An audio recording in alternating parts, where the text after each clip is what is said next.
Hello friends, എല്ലാവർക്കും നമസ്കാരം. ഞാൻ ഇന്ന് വന്നിരിക്കുന്ന ഒരു വെള്ള കടല കൊണ്ടുള്ളൊരു ചാട്ടിൻ്റെ റെസിപ്പി ആയിട്ടാണ്. നമുക്ക് വളരെ പെട്ടെന്ന് ഉണ്ടാക്കിയെടുക്കാൻ പറ്റുന്നതാണ്. നമുക്കൊരു ഈവനിങ് സ്നാക്കോ അല്ലെങ്കിൽ പാർട്ടി സ്നാക്കൊക്കെ ഇട്ടുണ്ടാക്കാൻ പറ്റുന്നതാണ്. നിങ്ങളിത് ട്രൈ ചെയ്ത് നോക്കുക. ഈ വീഡിയോ ഇഷ്ടപ്പെടുകയാണെങ്കിൽ ലൈക്ക് ചെയ്യാനും കമൻറ്റ് ഇടാനും നിങ്ങളുടെ ഫ്രണ്ട്സായിട്ടൊക്കെ ഷെയർ ചെയ്യാനും മറക്കരുത്. എൻ്റെ ചാനൽ ആദ്യമായി കാണുന്നവർ സബ്സ്ക്രൈബ് ചെയ്യാനും അതിനടുത്ത് കാണുന്ന ബെല്ലൈക്കൻ ക്ലിക്ക് ചെയ്യാനും മറക്കരുത്. എന്നാൽ മാത്രമേ ഞാൻ വീഡിയോസിൻ്റെ നോട്ടിഫിക്കേഷനൊക്കെ നിങ്ങൾക്ക് കിട്ടിയുള്ളൂ. അപ്പോൾ നമുക്ക് ചന ചാട്ട് ഉണ്ടാക്കാൻ തുടങ്ങാം. ചന ചാട്ട് ഉണ്ടാക്കാനായിട്ട് ഞാനിവിടെ 1 കപ്പ് വെള്ളക്കടലയാണ് എടുത്തിരിക്കുന്നത്.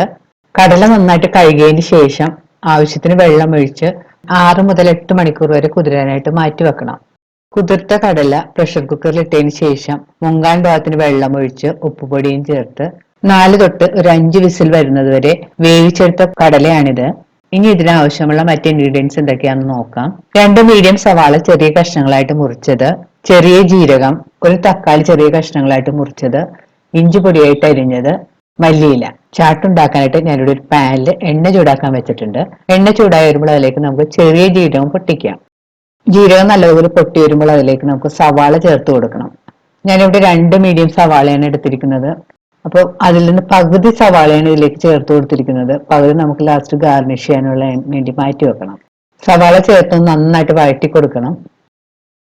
സവാള ഒന്ന് ചെറുതായിട്ട് വഴന്നു വരുമ്പോൾ അതിലേക്ക് നമുക്ക് ഇഞ്ചി അരിഞ്ഞതും കൂടി ചേർത്ത് വീണ്ടും നന്നായിട്ട് വഴറ്റി കൊടുക്കണം. ഇപ്പോൾ സവാള ഒന്ന് കളറെല്ലാം മാറി ചെറിയ ബ്രൗൺ കളറായി തുടങ്ങിയിട്ടുണ്ട്. ഈ സമയത്ത് നമുക്ക് വേണമെങ്കിൽ കുറച്ച് കായപ്പൊടിയും കൂടി ചേർത്ത് കൊടുക്കാം. കായപ്പൊടി ഓപ്ഷനാണ്, നിങ്ങൾക്ക് ഇഷ്ടമുണ്ടെങ്കിൽ ചേർത്താൽ മതി. കായം ചേർത്തിട്ട് വീണ്ടും നന്നായിട്ട് വഴറ്റി കൊടുക്കാം. ഇനി ഇതിലേക്ക് നമുക്ക് വേവിച്ച് വെച്ചിരിക്കുന്ന കടലയും കൂടി ചേർത്ത് കൊടുക്കാം. കടല ചേർത്തിട്ട് 2-3 മിനിറ്റ് ഒന്ന് നന്നായിട്ട് വഴറ്റി കൊടുക്കണം.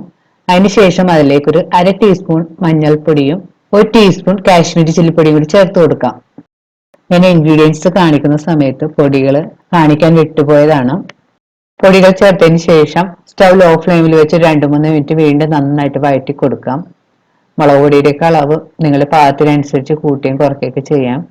നമുക്ക് വേണമെങ്കിൽ ഇതിൽ പച്ചമുളക് വേണമെങ്കിൽ ചേർക്കാം. ഞാനിവിടെ പച്ചമുളക് ചേർത്തിട്ടില്ല. നമുക്കിപ്പോൾ കുട്ടികൾക്കൊക്കെ കൊടുക്കാനാണെങ്കിൽ പച്ചമുളക് ചേർക്കേണ്ട കാര്യമില്ല. ഇപ്പോൾ മുളക് പൊടിയും മഞ്ഞൾപ്പൊടിയൊക്കെ കടലയിൽ നന്നായിട്ട് പിടിച്ചിട്ടുണ്ട്. നമുക്ക് സ്റ്റവ് ഓഫ് ചെയ്ത് മാറ്റി വെക്കാം. കടലയുടെ ചൂട് കുറച്ച് കുറഞ്ഞു വന്നിട്ടുണ്ട്. ഈ സമയത്ത് നമുക്ക് ഇതിലേക്ക് ചെറുതായിട്ട് അരിഞ്ഞു വെച്ചിരിക്കുന്ന സവാളയും തക്കാളിയും മല്ലിയിലയും കൂടി ചേർത്ത് കൊടുക്കാം. സവാളയും തക്കാളിയും മല്ലിയിലയും ചേർത്തതിന് ശേഷം ഒന്ന് നന്നായിട്ട് മിക്സ് ചെയ്ത് യോജിപ്പിക്കാം. ഇതിലേക്ക് കുറച്ച് നാരങ്ങ നീരും കൂടി ചേർത്ത് കൊടുക്കാം. നാരങ്ങ നീര് നിങ്ങളുടെ പുളിയുടെ പാകത്തിനനുസരിച്ച് ചേർത്ത് കൊടുക്കാം. ഉപ്പ് നോക്കിയിട്ട് നിങ്ങളുടെ പാകത്തിനനുസരിച്ചുള്ള ഉപ്പെല്ലാം ചേർത്ത് കൊടുക്കണം. ഇനി ഒന്ന് നന്നായിട്ട് മിക്സ് ചെയ്ത് യോജിപ്പിക്കാം.